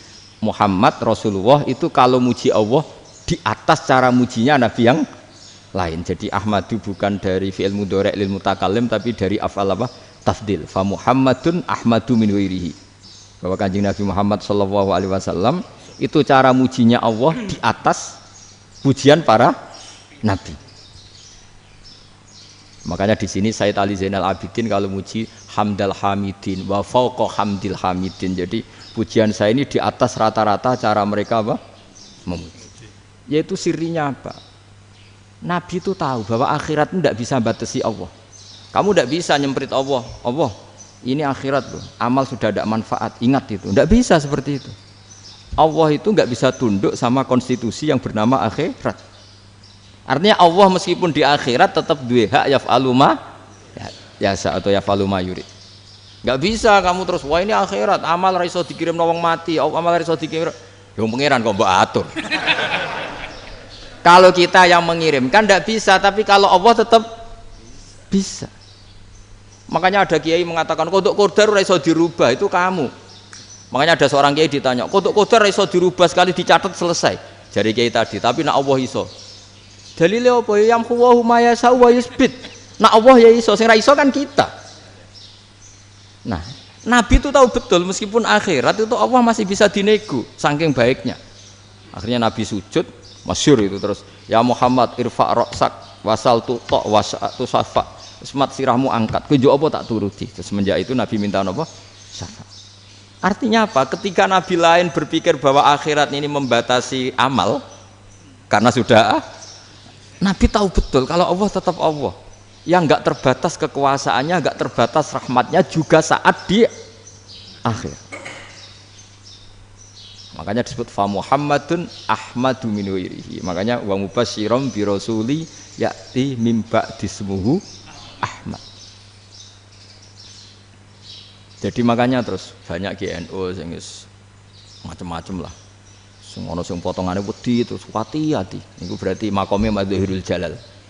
Ana sing amen guyon nek makome madzahirul jamal. Ana sing ra jelas ngene iki, sing ra jelas. Nak guyu buanter kok nangis yo buanter. Jebule urusan utang. Lah ini sudah yang udah. Jadi makanya yang rileks saja. Sebenarnya agama ini santai, rileks karena agama ini harus bifarohin wasururin. Enggak boleh agama ini dibawa dengan kekerasan, dengan antisosial. Karena agama ini harus kul bi fadlillah bi rahmati fa bidzalika falyafrahu, harus senang, harus rileks. Makanya saya jadi kiai itu seneng takutnya gini. Sekali saya tidak seneng jadi presiden buruk. Ternyata jadi wong alim ora enak. Itu contohnya. Sampai merengut, terus uripe susah. Nanti orang tidak berani jadi orang alim. Makanya saya buktikan bahwa saya lebih bahagia dibanding rektor. Nanti orang ingin jadi rektor semua, nggak ingin jadi orang alim. Saya pernah ketemu sekian rektor di Jogja, tanya, Gus, kenapa jenengan bela-belain pesantren sampai segitu? Kan keren kampus NU, sekarang ada Unisma, ada NU Jogja, ada NU Jepara gini. Terus tak bilangin gini, sampai rektornya itu istighfar. Saya bilangin gini, ini sekaligus tak kasih tahu ini rektor Unisma ini. Tak bilangin gini, andai kan tidak ada kiai kayak saya itu Islam bisa tutup. Kok bisa Gus? Misalnya ada perempuan haid faqal adat. Itu kalau untuk tahu hukumnya haid daftar dulu ke Unisma. Daftar dulu kan? Setelah daftar nunggu pelajaran haid. Baru tahu haid setelah 3 tahun dari masalahnya. Gitu. Tapi baru kayak kiai ketemu saya di jalan, Gus anak kula nu haid ngeten-ngeten mboten normal hukumnya piye? Oh hukumnya ngene dibalekno ning adat. Ora usah registrasi, ora usah daftar. Jadi ya harus ada istighfarnya lah. Unisma juga harus istighfar, semuanya harus istighfar. Karena ada sisi yang nggak mewakili kebutuhan Islam. Tapi saya sebagai kiai juga istighfar. Karena fakta hukum mengatakan yang boleh jadi KUA yang jabat, yang boleh kemenak yang punya gelar. Dan ini yang mengawal Islam secara undang-undang karena mereka yang bikin. Nah, karena kiai tidak punya gelar tidak bisa jabat di situ. Saya juga istighfar. Jadi tidak sampai entok yang istighfar. Karena yang kebutuhan ini terwakili yang punya gelar. Tapi yang punya gelar juga harus istighfar tadi. Mosok kepen roh hukum haid dengan ini kuliah se. Ngentek itu aja nanti nunggu guru yang pas mata pelajaran itu. Ya, terus kapan dekne salate wong jawabannya belum ketemu. Tapi baru kayak saya kan ketemu di jalan tanya. Terus saya sering ketemu. Gus saya ini bapak angkat. Mau nikahkan putri saya itu gimana itu kalau cerita wali sebenarnya anak saya sok, kalau nggak cerita nggak sah karena saya bapak angkat. Itu banyak. Hanya tak akali ya sudah wali yang sebenarnya taukil pada hakim tanpa diketahui, tapi hakikatnya itu taukil hakim. Itu kan tidak gampang. Nah, tapi kalau tanyanya di kampus registrasi dulu, daftar dulu, baru tahun berapa ada pelajaran itu? Semester 5 baru tahu. Iya kan? Semester 5 ya? Iya. Oh, itu kan. Jadi jangan kira terus sistem Unisma itu yang terbaik di dunia, tidak juga kan, tidak juga. Dan sistem-sistem yang lain maksudnya ada. Tapi sistem kiai loh, Mbah Mun juga sering pesen saya, kowe kudu seneng pegawai negeri. Piye-piye sing jaga agama pegawai negeri. Kemarin pas acara 7 harinya Gus Roba sama matur itu di depan para kiai. Setelah saya jadi kiai ya itu nyata. Islam di Papua, di NTT yang bawa siapa? Dokter negeri, ya kan? KUA negeri, barokahnya mereka negeri dijamin negara kan, barokahnya Muslim berkebutuhan Islam, akhirnya bikin musola di situ, bikin masjid. Bahkan di Korea Utara itu ada masjid bawaan duta besar, karena banyak duta besar Muslim berkebutuhan masjid. Yang bisa gini itu yang negeri apa yang swasta? Negeri lah. Di sini kiai tidak mewakili semua kebutuhan apa? Islam. Tapi kampus juga enggak, kampus Islam sekalipun tidak memenuhi semua kebutuhan Islam tadi. Masa orang tanya kan nunggu semester berapa tadi? Semester 5 masih daftar dulu. Nunggu pelajaran itu. Payahnya pas ketemu dosennya, wong saya tidak pernah kan ribet kan? Pas dosennya cowok gitu. Jadi sudahlah, makanya ini. Iya, makanya ini kan bentuk kearifan lah. Jenengan ngakui fungsi kiai kayak saya itu bentuk kearifan. Saya juga ngakui jenengan ini butuh kearifan. Saya sering didolani KUA itu. Itu rata-rata ya didikan kiai. Kompilasi hukum Islam itu banyak ya, janda cantik. Contohnya harus cantik, kalau jelek nggak mungkin terjadi kan. Ada janda cantik kebetulan suka kawin tapi takut zina. Saya ulang lagi, suka kawin tapi takut. Itu seringnya gitu Pak Rektor. Jadi dia kawin bosen, bilang ke KUA, Pak saya sekarang mau nikah sama ini. Loh, tapi kamu mau punya suami. Ya tapi kan nggak tercatat Pak. Itu KUA-nya rata-rata itu nggak berani. Meskipun nggak tercatat karena secara fikih meskipun nggak tercatat tetap dia seorang perempuan yang bersuami, maka nggak boleh nikah sama orang lain. Jadi coba kalau nyuwun sewu KUA hanya ngikuti hukum formal, yang penting di catatannya nggak punya suami, ya dinikahkan saja kan. Tapi mereka enggak, karena didikan kiai enggak berani. Artinya gini, kalau hanya pro hukum catatan sipil, maka ini dinikahkan bisa karena enggak tercatat. Tapi secara hukum santri enggak bisa dong menikahkan perempuan sing dadi zaujin yang punya suami. Jadi ini barokahnya kerjasama yang baik. Jadi di masyarakat itu tertanam didikan kiai, enggak boleh nikahkan perempuan yang bersuami. Tapi di KUA ngikuti hukum formal. Dan di Indonesia itu KUA itu rata-rata konsultasinya ya sama kiai, sehingga ya nggak berani akhirnya meskipun aku ya udah mlebu rokok mbak gak iso, dan itu banyak. Seorang lagi ya, makanya ini kan pesantren itu nggak boleh mati. Orang kiai-kiai kayak saya nggak jelas-jelas itu harus lebih jelas lagi, karena ini yang on time, yang online, yang siapa saja bisa tanya. Saya itu SMS saya itu nggak punya HP WA. HP jadul itu SMS-nya tiap hari entah berapa, orang yang tanya dari Kalimantan, dari Aceh. Gus, di kampung saya ada masjid 2 itu yang Samana, ada yang dari orang perkotaan. Gus, di perumahan baru ada masjid, yang Jumatan baru orang 12, sah enggak? Ya langsung saya jawab, sah. Dalilnya ini. Ya sudah, nah, tapi kata Imam Syafi'i gini harus orang 40, itu madzhab Syafi'i, dalam madzhab yang lain gini-gini. Itu kalau tanya rektor itu kan ribet. Masuk ajudan dulu, asisten dulu, panjang.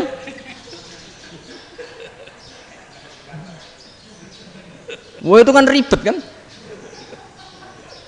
Manggil dosen dekan VAI dipanggil, dekan VAI nggak mau langsung jawab, cari dosen yang nekuni itu. Usul fikih saya nekuni itu baru seminar, nunggu dulu mbak ini orangnya baru. Panjang kan? Bisa tutup Islam kalau kesuwen. Coba kalau tanya kiai kan enggak ketemu di jalan. Dulu Mbah Zubair kata Mbah Mun, saya termasuk santri yang diapresiasi Mbah Mun. Dhisik Mbah Zubair ya ngono, anak nong takok pesuan gak oleh. Gak takok ning kene ae. Saya biasa ditanya orang ngadeg-adegan. Ya alhamdulillah ilmunya cukup, kalau gak cukup ya kok sik.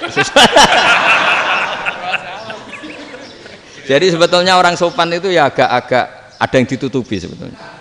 Mboten prayogi teng dalan nginjang mawon matur. Ya sebetulnya ya sebenarnya memang ilmunya agak cukup gitu. Tapi itu sebenarnya secara fikih itu haram, menunda itu haram. Yo haram tuh, coba bayangkan ya, kalau tanyanya sekarang, Gus saya ini sudah keluar darah 1 bulan penuh, padahal normalnya hanya 6 hari. Saya nanti sholat enggak? Kalau nginjang mawon dugi kula, berarti kan hari ini belum ada keputusan. Sholat apa enggak kan? Tapi karena modus tadi, boten prayogi nggih ngendikan ngoten teng dalan ngenjang tengen kula. Itu kemungkinannya 2, sopan atau goblok, itu saja. Kayaknya kalau sopan enggak lah.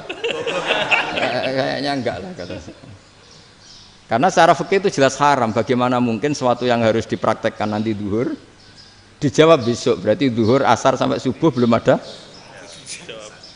jawaban, berarti enggak ada sholat kan?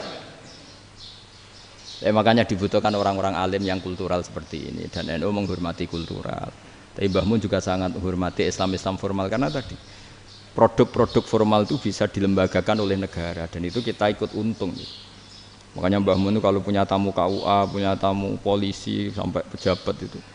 Kenapa saya contohkan KUA? Supaya jangan kira seperti pendapat orang-orang hasud, wah mesti aja disolani presiden seneng, menteri seneng. Enggak juga, sebenarnya semua kiai itu mulai KUA sampai polisi, polsek, polres itu seneng semua, karena sama-sama diajak mengawal bangsa ini, diajak mengayomi semua masyarakat.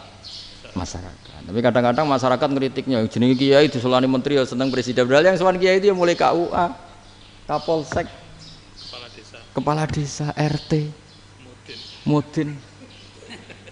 Itu Mudin kalau tanya ya lucu-lucu. Gus kalau nate nyembelih pitik kemanian, pitike go gede man. Akhirnya wis ngerti nak kemanian langsung tak sebelah meneh. Terusane ku sak ta ora. Ribet. Ya tak jawab, lah pitike pas iku jek urip to ora? Terus urip Gus. Wis sah cara madzhab Malik kerja urip. Karena itu ada perdebatan antara madzhab Malik dan madzhab Syafi'i. Nah, cara Imam Syafi'i itu agak ketat. Hewan yang punya kehidupan sudah mutharibah, misalnya ayam jago, contohnya harus jago, karena kalau ayam kecil diikhlaskan haram. Jadi yang cilik wae kan gitu. Fikih itu ya, fikihnya orang Indonesia itu pecundang. Kalau ayam kecil nggak ditanyakan, mate ra wis. Kalau jago ditabrak truk kejet-kejet. Andai kan nggak disembelih pun mesti mati. Itu cara madzhab Syafi'i itu haram. Karena penyembelihan ini tidak menjadi penyebab kematian, tapi memang karena kecelakaan tadi. Tapi cara madzhab Imam Malik enggak. Andai kan enggak disembelih, matinya kan 2 menit lagi atau 1 menit lagi. Andai kan enggak disembelih. Berarti mati sekarang itu bawaan pisau apa bawaan kecelakaan? Ya sudah halal gitu caranya. Nah akhirnya ya saya bilang ya sudahlah kita semuanya mati. Jadi cara debat, cara Imam Syafi'i enggak, cara berpikir itu sudah tidak kehidupan yang normal. Yang dimana-mana penyembelihan itu mematikan yang hidup normal. Jadi agak ketat. Sehingga dalam contoh kemanian, kalau dalam bahasa Jawa nyembelih agak sempurna terus pesonya jatuh atau apa itu, kalau pakai madzhab Syafi'i agak kesulitan. Jadi kalau madzhab Malik asal diselesaikan secara fauron dan juga sebagian madzhab Syafi'i itu halal. Nah orang mesti tanya gitu, Gus, wedhusku tabrak truk, man Gus kejet-kejet. Nak pitik cilik ra ditakokno. Makanya termasuk kritiknya Mbah Mun, tapi ini madzhabnya Mbah Mun ya. Kamu boleh ikut boleh ndak karena ini urusan ndak penting. Dewe wong-wong lucu, nak ditakoki yuyu muni haram mergo amfibi. Yuyu ngerti sampean? Yuyu nggih. Tapi nak ditakoki kepiting muni halal. Mergo nak yuyu haram gak eman, nak kepiting eman. Padahal alasannya coba, kenapa yuyu haram? Karena amfibi kan bisa di air. Pertanyaannya, kepiting seperti itu ndak? Nah, tapi kepiting kalau haram kan eman. Karena besar kan. Kalau yuyu silahkan haram kan gitu. Artinya apa? Fikih kita ini agak-agak pecundang gitu, agak-agak pertimbangan. Iya, ini lucu kan? Kualitatif. Coba alasannya yuyu haram karena apa? Amfibi kan? Hidup 2 alam. Pertanyaannya kepiting seperti itu enggak? Iya, kenapa? Kalau orang tanya, yuyu haram apa halal? Rata-rata jawab haram. Tapi kalau kepiting mulai khilaf. Loh mestinya kan sama kan? Nah itu karena unsur imannya. Iya tadi. Saya juga sering melihat tonggo-tonggo itu. Ayam cuwilik sakmene ketabrak truk, enggak ada yang tanya. Tapi saya pernah jalan-jalan di Narukan sini. Ono jago ketabrak, sing duwe langsung marani kula pas saya naik motor. Gus ini halal apa haram? Nak langsung kula sebelah halal apa haram? Wis kanggo kowe halal kanggo halal. Karena saya tahu tak jawab haram mesti kecewa itu. Aduh. Akhirnya kiai ini beratnya kan. Ya akhirnya ya saya setelah itu mate Imam Syafi'i ngapunten umat kula nu ra siap mangke madzhab jenengan tuh ndak siap. Iya kan akhirnya pakai madzhabnya Imam Malik tadi. Ya tak Fatihah Imam Syafi'i ini mboten niat nglawan jenengan. Tapi ngobati tiang eman. Mergo pitike besar itu. Jadi ini kan cerita ya itu makanya yang rileks saja lah bahwa Islam ini yang rileks, yang menyenangkan karena ya agama ini harus menyenangkan. Raditu billahi robba. Raditu itu seneng banget, ridho itu puas. Enggak boleh beragama pertuntungan terus emosinan. Ya marem atau raditu itu marem jadi yang nyaman. Ya saya kira demikian. Assalamualaikum warahmatullahi wabarakatuh. Pelajari lho Pak. Insyaallah bagus. Pun. Alhamdulillah. Satu aja yang di sini benar. Oh, satu aja. Nggih, tambah syarat. Jadi mungkin ada satu pertanyaan aja. Satu saja. Bukan keluhan. Ini mumpung Gus Bak pada Madhohirul Jamal. Iya, Madhohirul Jamal. Sebentar lagi sudah Madhohirul Jalal. Jadi gak kena ditakoni. Monggo setunggal mawon. Ya, bagus. Ini gini, ambil. Nggih. Ampun dawa-dawa terus Gus. Ya jagal-jagal ya. Assalamualaikum warahmatullahi wabarakatuh. Saya Fadil, alumni Unisma yang kuliahnya paling lama. Oh, iya. Masih di jalanan. Gus, pertama saya muhibin jenengan ngikuti 3 tahun terakhir. Sepertinya ketika Mbah Hasyim Asy'ari hadir di tahun 1900-an sampai mendirikan itu kok suasananya sama seperti Gus Baha hadir di tengah-tengah situasi genting Indonesia ini. Saya kira yang memunculkan nama Gus Baha di banyak media online yang saya amati itu malah awalnya dari kelompok bukan kita gitu. Dan itu kami melihat bahwa apakah nanti 1926 dan 2026 satu abad NU, saya kok termasuk orang yang punya apa ya semacam harapan gitu, Gus Baha bisa, ya mungkin kalau beliau Mbah Hashim Rois Akbar, sekarang Rois Am, nanti ada istilah baru lah, tengah-tengah antara Rois Am dan Rois Akbar. Karena setiap satu abad harus ada mujadid dan kami berharap nah, kamu aja tak angkat. Itu yang pertama, artinya mohon maaf Gus. Yang kedua soal saya termasuk orang yang cukup iskal dengan peristiwa Nabi, kalau banyak disebutkan itu kisah Nabi Khidir yang atau Khodir yang dari 3 cerita itu hanya satu cerita yang saya masih agak bingung soal di situ anak kecil itu pakai kalimat, kalau di Al-Quran itu pakai kotala, jadi pakai anak kecil itu dibunuh seperti itu. Jadi ada istilah yang apakah memang saat itu ada syariat yang membolehkan atau memang ada sesuatu yang secara dari Allah Subhanahu wa taala memang itu dibolehkan untuk Nabi Khidir. Jadi di antara semua cerita itu saya yang agak iskal yang itu. Kalau yang kisah soal membocorkan itu mungkin masih bisa masuk ya, tetapi apakah sudah ada ilmu psikologi yang sangat tinggi sehingga kalau ada anak-anak yang idiot itu atau apapun istilahnya yang sekarang itu boleh dilakukan tindakan begitu gitu. Nah ini saya lebih provokatif dari Pak Rektor biasanya.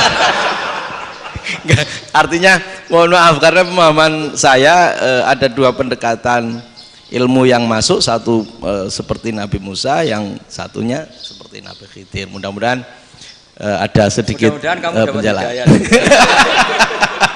Siap Gus, terima kasih. Dan yang terakhir mudah-mudahan karena Indonesia situasi terakhir saya kira kita ketahui lagi pandemi seperti ini Gus, jadi saya juga ingin pendapat Gus Baha, apakah ini situasi pandemi corona itu Allah sedang madhohirul jamal atau madhohirul jalal? Terima kasih. Assalamualaikum warahmatullahi wabarakatuh. Assalamualaikum warahmatullahi wabarakatuh. Monggo langsung mawon Gus. Ini provokatif ini kayak. Loh di situ aja kamu tanya kok terus mirip. Siapa Fadil ya? Fadil. Dari peternakan ya? Peternakan. Tapi mau ngomong tafsir itu. Nah, mulai kacau peternakan ngomong tafsir ini mulai kan. Nah, ini ada yang hafal Quran ngaco, paling enggak setengah hafal. Enggak yang dari Unisma. Enggak begini, ayat itu kan ditutup wama fa'altuhu an amri, ya saya maknani wama fa'altu lan orang nglakoni ingsun hu ing kabeh sing kasebut an amri mergo kepinginanku ingsun. Jadi saya melakukan itu semua bukan karep saya sendiri. Jadi Khadir sendiri itu kamu untung enggak nekuni tafsir. Kalau nekuni tafsir yang kamu soal bukan Nabi Khidir, karena Nabi Khidir itu hanya satu orang. Yang kamu soal harusnya Israel. Itu ndak rektor, ndak kiai besar, ndak siapa saja dihabisin itu. Kenapa Israel ndak kamu tegur? Gimana hukumnya qatlul mukmin? Kenapa Israel ndak kamu masukkan ayat wa may yaqtul mu'minam muta'ammidan fajazauhu jahannamu khalidan fiha. Ingat ya Israel. Iya kan? Nah, Israel melakukan pembunuhan itu, kadang yang dipateni nyuwun sewu orang soleh betul. Tapi wae kabundut ya. Itu Israel juga tidak atas pilihannya, tapi karena perintah. Nah, Khadir itu bukan nabi syariat, kira-kira mirip kayak Israil. Karena beliau bukan nabi syariat. Jadi ini agak aneh, ini kan orang nekuni tafsir kayak saya sampai berjilid-jilid kitab. Saya kemarin mata saya agak sakit karena saya nangis itu sudah 2 hari. Bukan mikir sampean tapi mikir ilmu ini harus ada yang mempertahankan.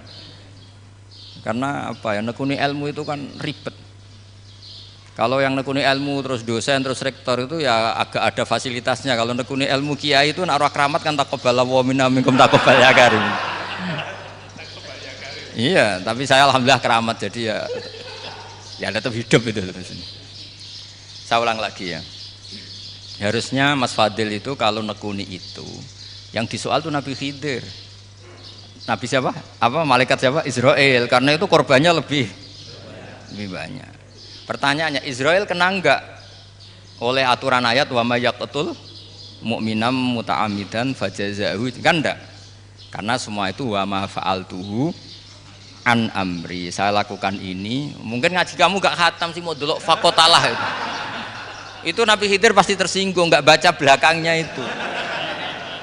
Ya karena jurusan peternakan itu. Atau salah gurunya yang ngajar. Ya. Daripada nyalakan 1 orang mendingan 2 ya. Jadi kalau ngaji itu khatam sehingga ngerti ayat itu kan ditutup wa ma fa'altuhu an amri. Nah, menurut Ibnu Hajar Al-Asqalani yang nyarai Bukhari dan ketika itu cerita tafsir ayat itu, wa hadza dalilun ala anna Musa afdhalu minal Khadir. Justru ayat-ayat itu menunjukkan Musa itu lebih utama ketimbang Nabi Khidir, karena Nabi Khidir monoton melakukan apa saja yang diperintahkan Allah, sementara Musa tetap dengan gugatan syariatnya. Beliau gak terima ada orang main membunuh. Aqtal tanafsan zakiyatan bi ghairi nafs laqad ji'ta syai'an nukra. Nah, sur'atu Musa ila nahyil munkar itu menunjukkan beliau Nabi ulil azmi. Jadi Nabi Musa langsung sikap, wah ini tidak benar kamu, padahal sudah ada perjanjian kamu tidak boleh bantah. Tapi Nabi Musa lebih ngeboti syariat, lebih memihak syariat, nahi mungkar itu wajib. Justru itu menunjukkan derajatnya Nabi Musa fauqal Khadir. Makanya Nabi Musa tetap gugat, nggak bisa dong, ini nafsan zakiyatan kok kamu bunuh. Maka itu jadi ilmu. Nabi Khidir pada akhirnya nyuwun sewu ya tidak bisa jawab. Makanya beliau menutup wa ma fa'altuhu an amri. Sebenarnya saya sendiri itu ya tidak punya alasan. Jadi kalau Israel kamu tanya, ini gimana ini wong melarat mulai cilik, meh sugih mbok pateni. Mbok yo baro ben sempat sugih gitu. Ini kuliah paling lama urung sempat urip penak. Nah itu kan mbok yo mateni wong kira-kira lah nek wis sempat mapan sempat. Lu andai kan Israel pakai aturan syariat kan mateni orang kan ya dikira-kira lah. Jadi itu tidak ada hubungannya tadi dengan ilmu yang kamu katakan urusan psikologi anak itu tetap semuanya haram dibunuh, nggak boleh. Ya jadi tetap makanya ini pentingnya ngaji khatam itu tadi. Jadi pada akhirnya Nabi Khidir itu ada punya alasan, hanya ngendikan wa ma fa'altuhu an amri. Pada akhirnya yang paling pokok yaitu semua ini saya lakukan saya sendiri itu tidak tahu karena perintah. Jadi untung kamu gak nyoal Nabi Israel. Kalau nyoal diincem ribet kan. Ini orang tadi pas seminar Gus Bak ngeritik saya. Wah. Jadi itu pinter kamu. Yang kamu soal Nabi Khidir. Jadi enggak itu. Ya kalau nyoal Israel resiko tinggi. Tapi yang jelas gitu ya. Makanya tradisi pesantren seperti ini harus terus. Karena yang punya tradisi khatam. Saya tuh kalau ngaji kitab udah khatam tuh tersiksa karena tadi kadang-kadang yang depan-depan tuh tidak jawabannya di belakang kan tadi wa ma fa'altuhu an amri dzalika ta'wilu ma lam tasti alaihi sabra. Jadi ya sudah kira-kira seperti itu. Wajar kamu tidak sabar, wajar kamu tidak itu memang saya sendiri sebenarnya juga paham itu. Jadi cara basa Jawa niku wajar saya musakira paham. Jadi aku dhewe ku ya ora paham. Wong aku ya mau nglakoni gitu. Jadi sebetulnya sama-sama ada itu kan. Ini jenis wa ma fa'altuhu an amri. Udah ya? Ya,